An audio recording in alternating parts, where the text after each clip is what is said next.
আমার সঙ্গে অছন পুরখা কোশলী সংগ্রামী এবং কোশল ক্রান্তি দলর বহু দিন ধরিকি সভাপতি থিবার এবং কোশল আন্দোলনকে 20 বছর ধরিকি নেতৃত্ব নেউথিবার বুন্দে ধুরুয়া আজ্ঞା আজি আমি আইসু তাঙ্কর নেকে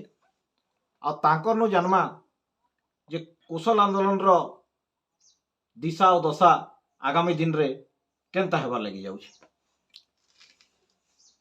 मोर ना बुंदे धुरवा गाँव सोना जरिया जिला झारसुगुड़ा मुई 24-25 वर्ष की हाईस्कूल मैथमेटिक्स टीचर हिसाब से काम करूली। 1984 अटल जी आदर्श अनुप्राणित होकर मुई बीजेपी रे जॉइन कली एवं सेते बीजेपी रो लक्ष्य भिन्न प्रकार थिला, तार आदर्श भिन्न थिला। 15 वर्ष रहला परे से भितर मुई एग्जीक्यूटिव मेंबर रे भी थी, नेशनल काउंसिल मेंबर रे भी थी। किंतु 15 वर्ष पर जिते बेले पार्टी रो माने प्रचार धीरे धीरे बढ़ी चलला से के मत इग्नोर कर अन्य जन कैंडिडेट ठीक कले, जहाँफल कि मुझे निराश हली एवं चुप रही। माने बीजेपी संगे माने कौन सी प्रकार सामिल हवा नहीं चाहली, किंतु कौन सी पार्टी में भी मुझे जॉइन नहीं करी, ना कांग्रेस ना बीजेडी किसी पार्टी के मुझे जाए से चिंता कली जे आमर ये पश्चिम ओडिशा समग्र ओडिशा रे पश्चिम ओडिशा हूँ धनी अंचल, तार से केन्दुझर भी अच्छे, ये खनि खोदान जल जमी जंगल भरपूर अच्छे। तो एत धनी अंचल थाई भी आज इन लोक मैंने 5 केजी चाउल के अने बेचछन, यहाँ बहुत दुखर कथा है। धीरे धीरे गरीब हटावे काड़ा गरीब संख्या बढ़ी चली, लोग अलसुआ जान ये सब मुझे चिंता पसला। एवं अंचल जेहेतु संविधान अधिकार अच्छी छोट राज्य होवार जरूरी है, जदि अवस्था अनुसार से तेलंगाना है, छत्तीसगढ़ है, आम झारखंड है, विभिन्न राज्य संविधान अनुसार हो सारी। तो से आमर कौशल कहीं नहीं आसवा, तो ये मनोभाव मोर मत है एवं मु कौशल जॉइन कली। सेते बेले कौशल क्रांति दल चलुला, मत सभापति हिसाब से नियुक्त कले, माने समस्त समर्थन कले। आप सबू 10टा जिला सब बुली सारली एवं देखिए धीरे धीरे कौशल प्रभाव बढ़ी चली। शेष प्रथम काण होता कौशल सांसद हिसाब से भी माने फाइट करी, मुझे तो प्रचार कर नहीं पारी। लास्ट मोमेंट रे मत जेहेतु उठवा ले कहले तथापि 18,000 भोट मिलता। यहाँ देखिक मुझे चिंता कली लोकंर भीतर प्रकृति में कौशल जागरण अच्छी, जेहेतु बिना प्रचार रे 18,000 भोटा कम नुहे। से आज अवश्य बर्तमान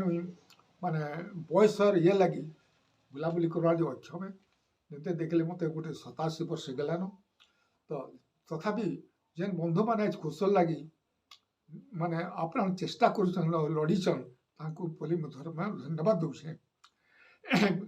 ये आंदोलन के मैंने बचे रखू दिन दिन निश्चय कौशल है, यहाँ जे तुम दृढ़ विश्वास अच्छे। तापर कण है मुई सम्मिलित आदिवासी समाज रे भी थी, ये 2टा ब्लॉक किरमिरा लकेरा के माने ITDA ब्लॉक करवार लगी माने दिल्ली जाकि 2 थर प्रयास आम मेमोरांडम दे सारी देलु, प्रधानमंत्री को देलु, राष्ट्रपति को, आमर माने आदिवासी मंत्री को, एवं लास्ट हाईकोर्ट करके डिग्री कलु एवं प्रचार है माने सक्सेस है जे 2 ब्लॉक ITDA ब्लॉक हो पारला। से मुझे थी माने आम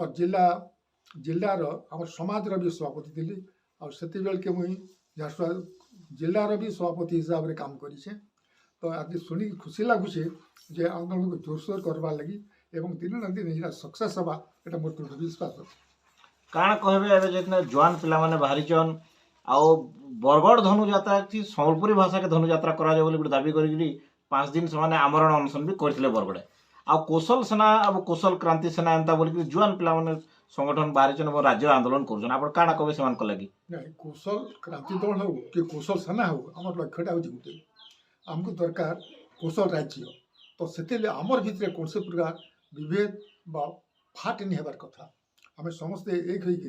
धरु कौशल सेना कैंडिडेट देला कौशल क्रांति दल नहीं देवार कथा, जेहेतु सब जेन भी हो କୌଶଳ ନାଁରେ ଯେ କ୍ୟାଣ୍ଡିଡେଟ୍ ଦେଲା ସେଟାକେ ଆମେ ସମସ୍ତେ ସମର୍ଥନ କରବା ଉଚିତ ନতুବା ଆମେ ସକ୍ସେସ୍ ହେଇ ନିପାରୁ ଆମେ ସ୍ୱାର୍ଥ ଜଡ଼ିତ ନି ହେବାର କଥା ଆମର ଏକମାତ୍ର ଲକ୍ଷ୍ୟ ଅଛି ଯେ କୌଣସି ହିସାବରେ କୌଶଳ ହଉ ତ ଏଇଟା ଆମେ ଆଜି ଯଦି ଯୁବକମାନେ ଏକଜୁଟ ହେଇକରି ଏଇନେ ବର୍ତ୍ତମାନ କାଣା ହେଉଛି କି ଆମର ମା ବହିନମାନେ ଏଖାନ ତ ବୁଝି ନି ପାରବା ଯାହାଦ୍ୱାରା କି ଆମେ ଭୋଟ ପାଇବାରୁ ବଞ୍ଚିତ ହେଉଛୁ ତ ସେଥିର୍ଲାଗି ସେ ଯୁବକ ବନ୍ଧୁ ଏବଂ ଆମର ମହିଳା ସଂଗଠନ ଦୃଢ଼ କରିଲେ ଆମେ ନିଶ୍ଚୟ ମାନେ খুব জলদি সক্সেস হমা এটা মোর গোটে দৃঢ় বিশ্বাস ଅଛି 24 ନିର୍ବାଚନରେ ଯଦି ଆପଣଙ୍କୁ କେନ୍ସି କୌଶଳବାଦୀ ଦଲ କେନ୍ସି ବି ଦଲ କୌଶଳବାଦୀ ଯେ ତ ଆପଣଙ୍କୁ ଯଦି ଝାରସୁଗୁଡ଼ାରେ ବିଧାନସଭା ହଉ କିମ୍ବା ବରଗଡ଼ ଲୋକସଭା ଲାଗି ଆପଣଙ୍କୁ ଯଦି ପ୍ରାର୍ଥୀ କରବା ଲାଗି ଚାହିଁବେ ବେଲେ ଆପଣ ଯେ ଗୋଟେ ସମୟରେ କହୁଛନ୍ ଯେ ଆପଣ ବୟସ ଅଧିକ ହେଇଗଲାନ 87 ବର୍ଷ ହେଲାନ ବୋଲି କହୁଛନ୍ ବେଲେ ଯଦି ଆପଣଙ୍କୁ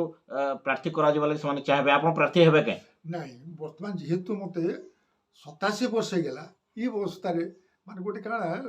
ମାନେ ଲଢ଼େଇଟା ଗୋଟେ ମାନେ ଶାରୀରିକ ଷ୍ଟ୍ରଙ୍ଗ ଉପରେ ନିର୍ଭର କରସି ତ ମୁଇଁ ଏମିତି ହେବା ଯେ ଆସିଲେ ମୋର ସ୍ୱଇଚ୍ଛାରେ ଗୋଟେ ମୁଇଁ ଲିଫଲେଟ୍ ଦେଇପାରିବି ମାନେ କୌଶଳ ଲାଗି ମାନେ ମୋର ମତାମତ ଲିଫଲେଟ୍ ଲୋକଙ୍କର ଆକର୍ଷଣ କଲେ ଦେଇପାରିବି କିନ୍ତୁ ମୁଇଁ ବର୍ତ୍ତମାନ ପ୍ରାର୍ଥୀ ହେବା ଲାଗି ମୋର ଟିକେ ଇଚ୍ଛା ନାଇଁ କାଣା କହିବେ ଯଦି ନୂଆ ରାଜ୍ୟ ହେଲା বা ହେବାର ଗୋଟେ ସମ୍ଭାବନା ଅଛି ଆପଣଙ୍କ ଗୋଟେ କାଣା ଅନୁମାନ ଅଛି ଯେ କେତେ ବର୍ଷ ଭିତରେ ଯେନ୍ ପ୍ରକାର ଆନ୍ଦୋଳନ ଚାଲିଛି କେତେ ବର୍ଷ ଭିତରେ ହେବାର ଗୋଟେ ସମ୍ଭାବନା ଅଛି ବୋଲି କିଛି ଆପଣ ଭବିଷ୍ୟତବାଣୀ କରିପାରିବେ କି ଆମେ କାହିଁକି ଆପଣଙ୍କର ଯେହେତୁ 30 ବର୍ଷ ହେଲାନ ଏଇ ଆନ୍ଦୋଳନ ସାଙ୍ଗେ ଜଡ଼ିତ ହେଇକି ଅଛନ୍ ଆମକୁ ଇ ଇଲେକ୍ସନ 24 ରହିଯାଉଛି ଆରବ ଇଲେକ୍ସନ ପୂର୍ବରୁ ଆମର ହେବା